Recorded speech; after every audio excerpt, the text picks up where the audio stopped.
were really great kits. And then all of a sudden they said, hey, we're going to be introducing some passenger line cars. Oh, great. And they came in 3-packs. And if you remember, those of you I know, Jim Kuiper especially, it was like $120 for the whole set of 3 cars. And it's like, dang, that's a lot of cash.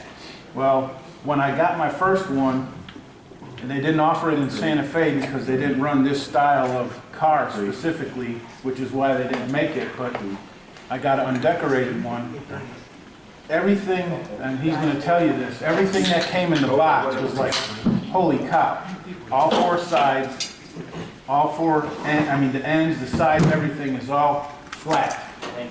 And it's almost easier to build a wooden kit, I think, than this thing. So listen to what he's got to tell you, because one, his accomplishments of building all kind of stuff is fantastic, and 2, when you see what goes into one of these, you can really appreciate it, because it is a hard kit. Thanks, John. And that Erie coach came from Pembroke. Yes. Yeah, I've been building freight cars a long time, but my main interest is passenger cars, so I get to a point where I say, what am I doing? I should be building passenger cars. Well, it really helped when Walthers and branch line trains started coming out with a bunch of varieties that they didn't have before, because otherwise you had the Walthers wood and metal cars, and I built a few of those, but not many.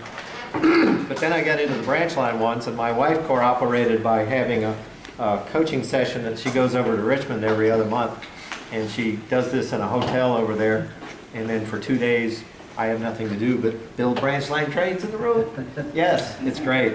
So that's when I put mine together. They do take, a fair amount of work. They can be tedious at times, but they're really good. They turn out well. There are just a few pitfalls you have to avoid. The directions you get with them are extensive.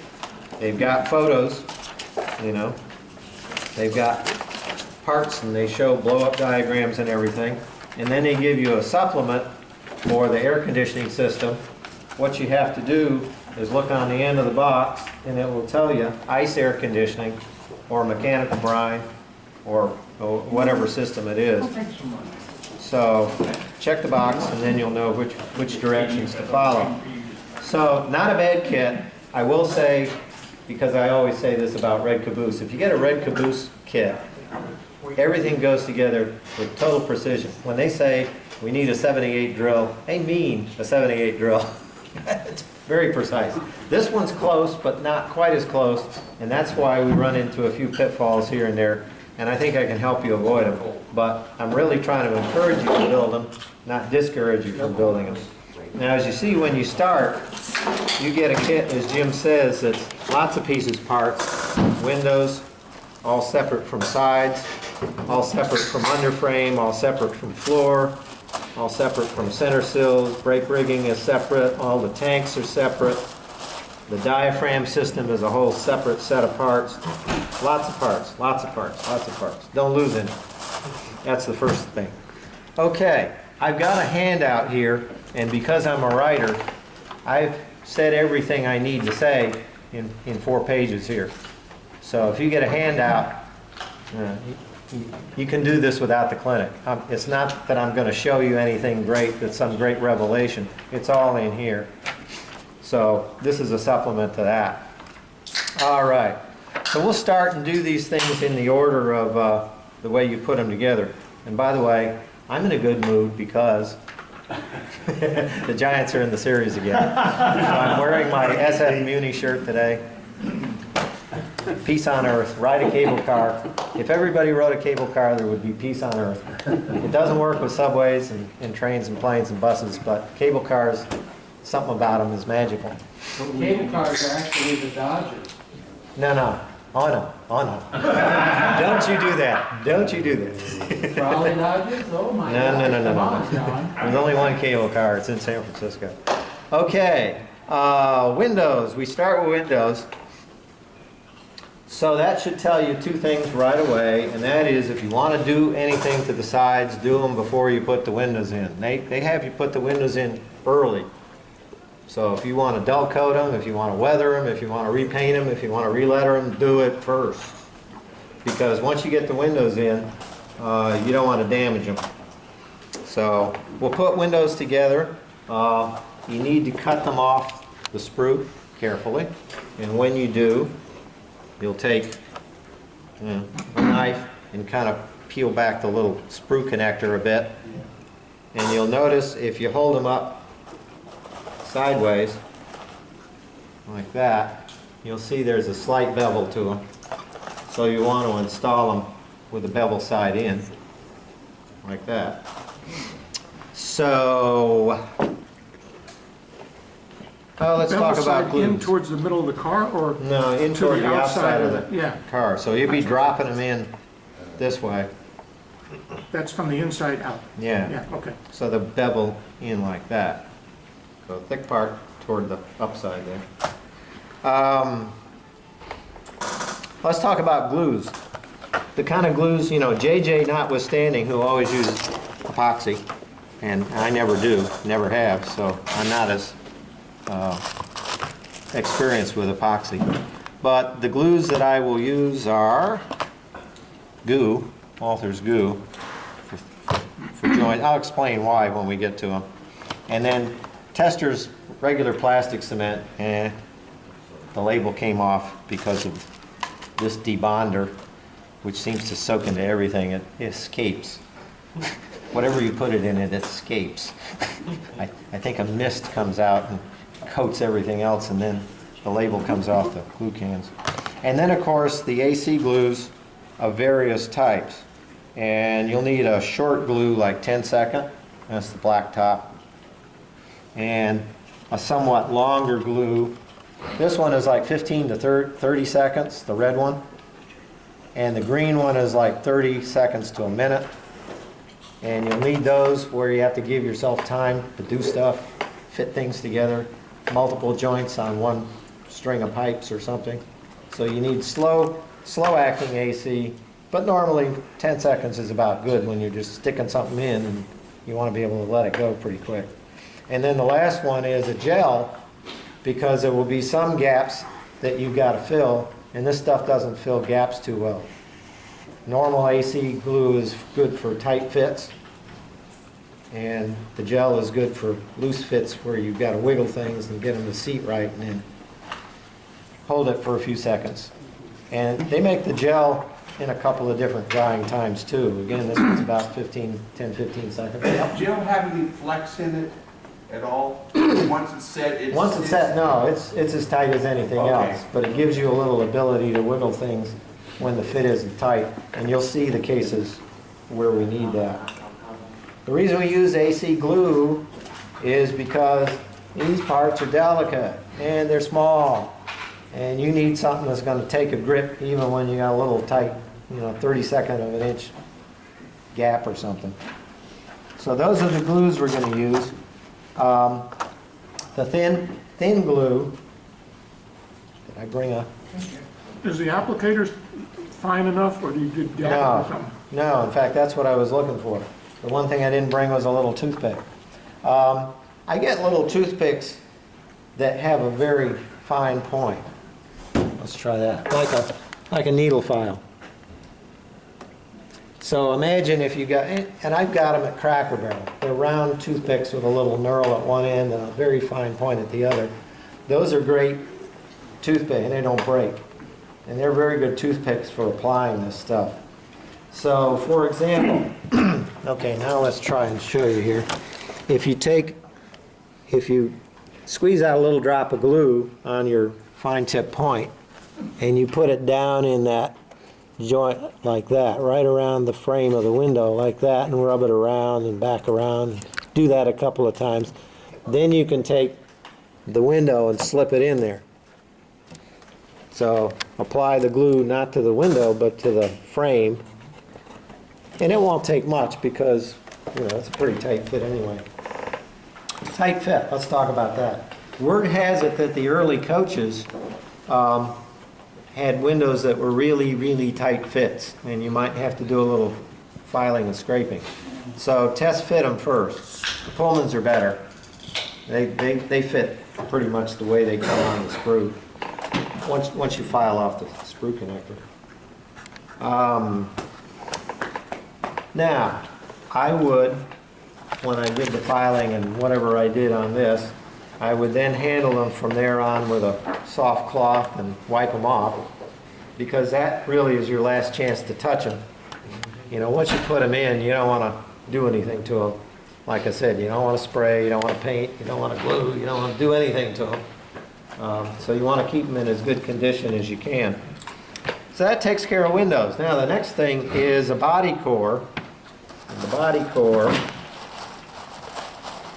and you do separate all these parts nicely so they don't rub on each other. You do a good job of packing. Packs so good that sometimes it's hard to find the part you're looking for. Somewhere down in here is a body core. Looks like that. With places to put stuff on the underframe and holes. Let's show that. Can you see the holes against the yellow back there? Okay. And there are pins in the sides, and they are going to fit into those holes. And they give you pins in such a way that you can't possibly put them on the wrong side. So that's good. I mean, it's well-engineered kit, don't get me wrong. So that's the body core. No tricks to that, but it's wise with all of these parts. So this is the general rule for everything in this kit, is widen the hole slightly. Give yourself a break. They're tight fits. And just take a round file or something, you know, and ream it out a little bit, or whatever you use to ream out a hole. But all the holes can stand to be widened. And I would use glue on this one, because I never know at some future date if I have to pry this thing apart. Better to use glue. But again, be careful. Glue tends to have trailers, stringers, and yeah. So you don't want that on the sides. Okay. There's also a little bow like this, and putting the sides together early on will straighten all that out and make everything sit up nicely. Okay, underbody detail. It's even more important to widen all the holes here. You got holes here, you got holes in the, I know we're going to do that one. There's another one. Okay, we have an underframe assembly like that with pieces, parts, and center sills and cross bearers. The center sills have all kinds of little holes and things in there that you're going to be inserting stuff. Both pins and rectangular joints. So you got to widen all those. And the invaluable tool for that is this little tiny half-size jeweler's file square. So I've got a round one and a square one, and those things are really invaluable. That square one for any of these little slots, well, even that doesn't fit too well because I managed to break off the tip. That's easy to do. So I've got to get another one of these, which takes me to my next plug for Micromark.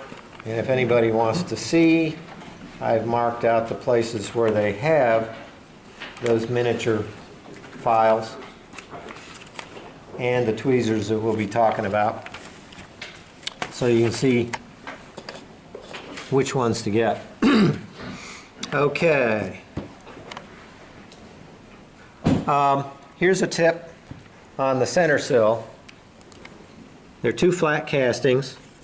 They're going to go in a slot here, and so there's an inside and an outside to them. The outside, of course, has all the detail. The only way you can tell the difference is, well, you can see more detail on it. The rivets are on the outside. Okay, you don't have to, this is one place you can take a shortcut. If you grab a little part that inserts into a pin here, you can go ahead and insert the thing as a press fit, and then go back on the back side with your AC glue and just put a little dab in there, because nobody will ever see the inside of the center sill. It's black, it's upside down, and you know, so who cares if you slop a little over on that one. But that's a lot easier to glue it that way than to try and glue it and stick it in, especially when you've got a pipe system like this, where you've got a whole bunch of pins on a long pipe, and you're trying to sit there and fit this pin in, this pin in, this pin in, this pin in. Much better to just jam it in there, press fit, go on the back side and dab, dab, dab, dab. Much easier. So that's one pitfall to avoid. If you couldn't do that, i.e. if you're trying to put one of these pipes in somewhere else after the thing's together, and you had a whole series of glue joints, that's when you want to use the slow glue. Because it's going to take you time to get all those together. Can I ask a narrow gauge question, John? Do you use any solvents at all for welding plastics? I have used those in the past, but once I got handy with AC glue, you get familiar with one and you know how it works and its properties. And then I have to confess, then in the clinic I did in the last train show, after 50 years of modeling, I finally glued myself to the part. I did. Oh, no. I did. And I had to Debonder. reach for the debonder. Left-handed, and get myself off, yeah. True confessions. Happened to the best. So don't keep this beyond arm's length. Too. Huh? You got it on camera too. Yeah. Your confession. My confession. Didn't you also use nail polish remover? I don't know, I haven't tried that. I tried that. With super glue, you can use nail polish remover and it will ooze out and Yeah. anything else. You can buy a little bottle that, whatever store your wife buys nail Yeah. polish. Just do it like a man and go for the number 11 scale. Come on. I did that too, but I had to do it left-handed, so it didn't work too well. Sean? Biggest thing, like you're saying with nail polish remover, the biggest thing you have to remember is you have to get the professional strength. You cannot use the standard. It will not release the glue. Okay. Sounds like the voice. Sounds like the voice speaker.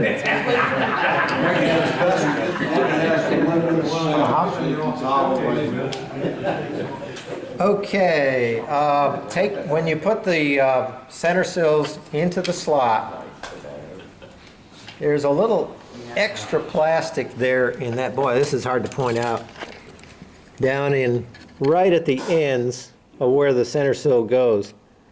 It's just a little imperfection down in that slot. Well, what it does is prevent the center sill from seating fully in the slot. So you're going to have to file a little bit off that corner. Nobody will ever see it anyway, but that tip is in here too. Otherwise, you might not find that out until you glued the thing in and then found the thing sitting up much higher and nothing else fits. So don't do it. File it off first and then seat it in there. That's in the handout. The cross bearers are these things there. And once you get the two center sills lined up like this, the cross bearers will fit in a slot, but not easily. So you're going to have to do some cussing and fitting on those. But that's in here too. Okay, the handbrake chain fittings. That is... John, are you saying you put all those parts and the cross members in before you glued it? No. Or has- No, that only works for the pieces, parts that go on the center sill. Got it. You can do that and glue it from the backside, and then you put, once you get all the little parts on it, then you glue the center sill You're in. still using the 10-second stuff. That one I use testers on that. Follow the handout, because I'll go back and forth between when you can use testers and, if there's something like a center sill that sits down in a slot and nobody ever sees it, you can use testers, and if you use a little too much and it slops over, no big deal. But if you're going to see the joint, then I wind up going with AC glue because it's real thin and it's real direct and it's right where you need it. Let's see, the handbrake chain sections, let's point that out. That's this thing with the wheel and the long, thin pipe, delicate. Tough to file the flash off it, but once you get that off, Yeah, this is where you want to use a slow setting AC glue because you got about 4 different joints to fit in there, 4 or 5. And again, if you widened the holes before you did it, it'll go in easier. If you didn't, the glue will dry before you ever get the stuff done. So that's a pitfall to avoid. Okay, page 2. Now we go on to the steps. And the steps.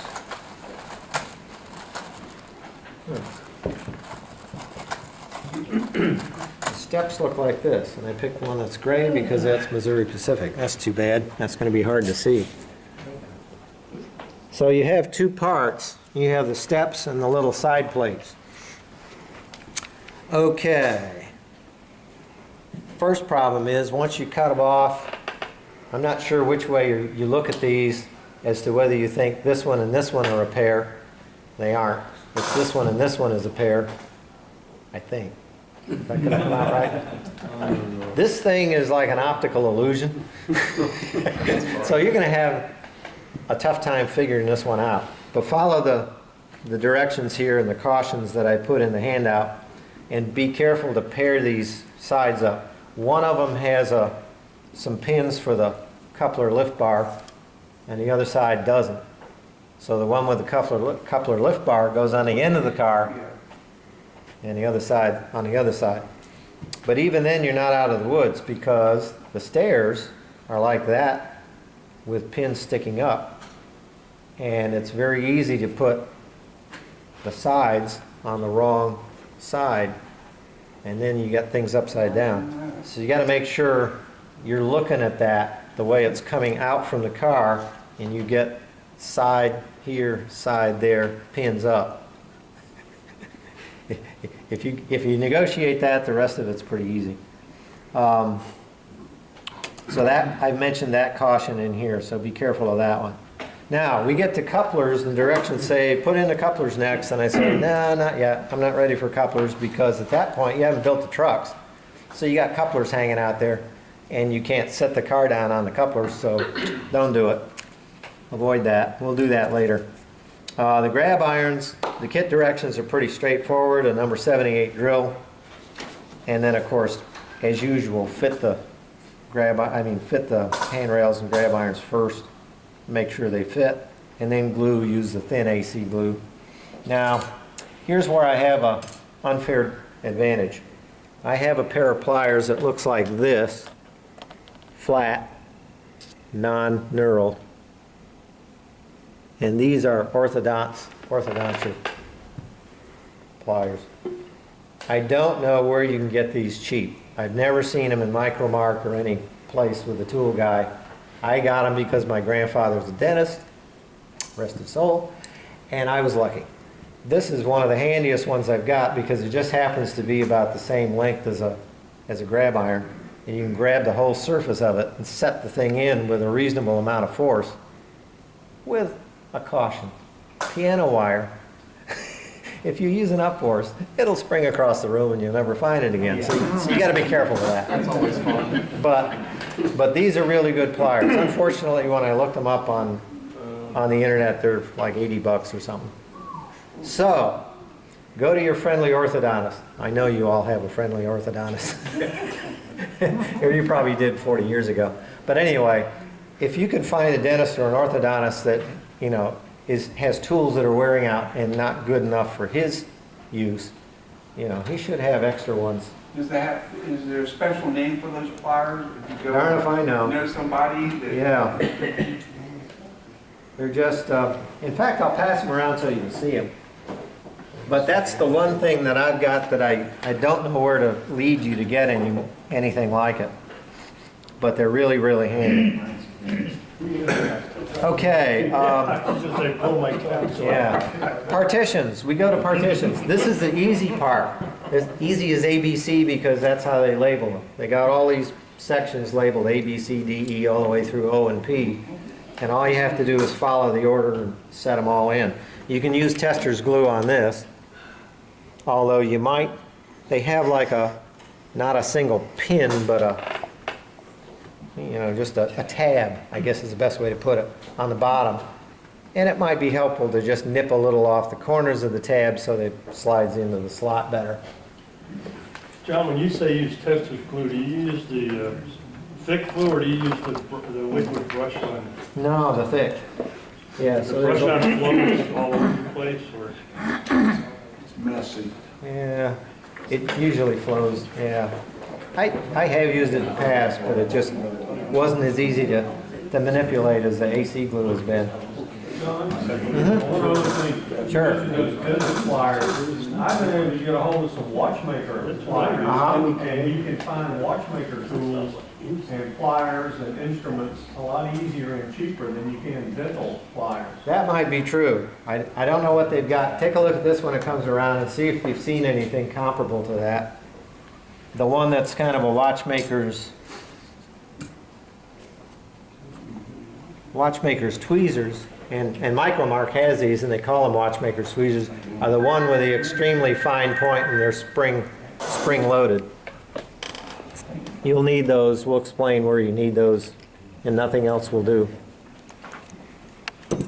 Okay, partitions. What else about partitions? But once you're done, don't snap the core body snaps into the, you put it in at one end and you go the middle and you put it in like that and then push down and it snaps in. Needless to say, it won't be easy to get out. But don't do that before you painted the weight, because the metal weight, flat weight, goes in the bottom before you put this in. So if you want to, and you can see that, I brought one where I painted it. It pays to paint that. Well, I don't all the time, but You it mean, wouldn't when you're hurt. looking in the windows, you can see the floorboard and the Can't floorboard really, and that's weight? why I don't paint some of them, and once I discovered, oh, I didn't paint that. I mean, I could go back in with one of those little micro swabs and paint it, but it would be tedious. But if you want to make sure you're covered, go ahead and paint the weight before you put it in. So that one is painted gray, light gray. Otherwise, it'll be silver. But you can answer your question. You can't really see it from outside. But anyway, if Yeah, you but were if you enter it into a competition, yeah, you might want to, sure. You might want to take that. But do that before you glue the weight in. And again, gluing the weight in, I'd use glue. Glue's always good for different, joints between metal and plastic or something like that. And then you can put the interior in. But again, if you want to do anything to the interior, like carve up anything, I'll explain that in a minute with the coaches. Do that before you put the interior in. Hey, John. Mm-hmm. On applying the weight in, have you ever tried to use just super glue gel? Using, Super glue gel? I haven't, but I imagine it would work, and that's where the gel Actually would. works a lot better than goo. You don't have the problem where the goo will actually eat the plastic or cause the metal to rust and you end up with separation. You won't have that problem. Well, you won't have the separation problem with this anyway, because once you lock the interior in,